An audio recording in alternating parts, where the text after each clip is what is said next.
Recently, government together with GIZ and UNDP came together to enforce the $106 million national backbone infrastructure to support the digital transformation move. This is part of the robust efforts by the ICT Ministry to aid investment in the telecommunications sector. Meanwhile, installation of crucial infrastructure, for instance masts, among others, has been met with certification delays and environmental standards such as electromagnetic frequencies and electro waste management. According to Irene Kagwa, the Executive Director, Uganda Communications Commission, Uganda now has over 4,000 masts and extra installations are needed. The last number I recall, I think we have around 4,000 masts across the country, but actually we need more. The reality of, as you get communication, if you do not have coverage, the same way I always compare with a torch. So when you put on a flashlight, the coverage of that flashlight is the same way you have coverage of a mast. So if you're outside that flashlight, you will not be able to communicate. So we need to make sure that we have every part of the country covered.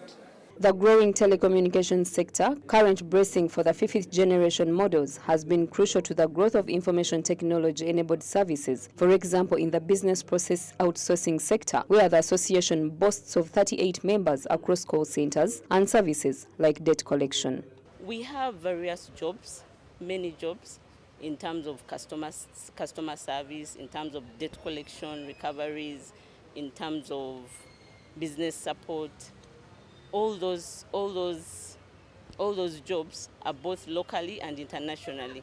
Internationally, we are targeting countries like Canada, USA, United Kingdom. Canada is going to give us business in terms of legal support. So we have companies in the association that do legal support. So they are going to get businesses from Canada. Then customer care, we're getting businesses from UK, from USA. Debt collection, we're getting locally and outside Uganda, especially in those banking sectors.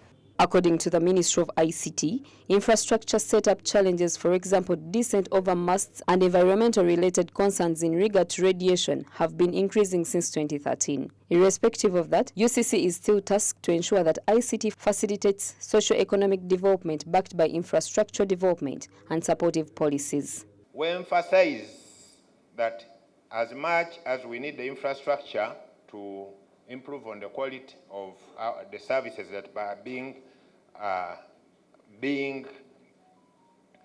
run over the ICT infrastructure, we need to have this in a coordinated way. We emphasize infrastructure sharing, and in these policies like the ICT policy, the broadband policy, they are all emphasizing the same. In that way, we can reduce on the allegations that these masts, by increasing the number of masts, we are increasing the exposure to the public. In contrast with other countries, Uganda is still short on telecom infrastructure, which obviously cuts out efficiency of ITES-based services. Additionally, certification delays have further eroded close to 1 billion shillings per month in potential tax revenue to government. The support that is required comes from our permitting agencies, KCCA, NEMA, building permits that we need in the different areas. We will not stop until we get all the support that we need to get the permits out on time.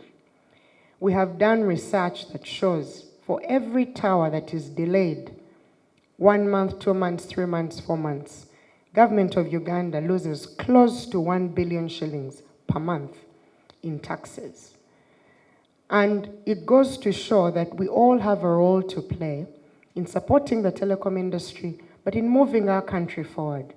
As of January last year, data informs that just 13.9 million Ugandans had access to internet, with a mere 29.1% penetration of the total population.